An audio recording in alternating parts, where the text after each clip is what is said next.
When I started my body transformation 12 years ago, they told me I would have to eat boring, tasteless meals like this chicken and broccoli if I actually want to get results. Now, this was a massive problem for me because as a foodie and someone who had to lose over 100 pounds, I could only stick to eating these kind of boring, tasteless, bland meals for about 2 to 3 days before I would literally run to the nearest pizza joint, get myself a large pepperoni deep pan pizza with extra cheese, and I would eat that like I haven't had a meal for about 10 years.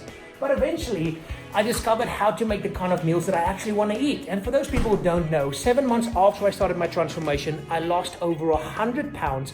And here's the good thing, I've continued to eat those meals for the last 12 years to help me maintain my results. And today, guys, I'm super excited because I'm finally launching my brand new cookbook called 27 Recipes that help me lose over 100 pounds. And for the next couple of days during this launch period, I want to give all of you guys a massive 80% discount. So if you want to come and check out these 27 meals that I used to eat, then pop over to 27to100.com and you can grab that for the next couple of days at 80% discount and for only $3.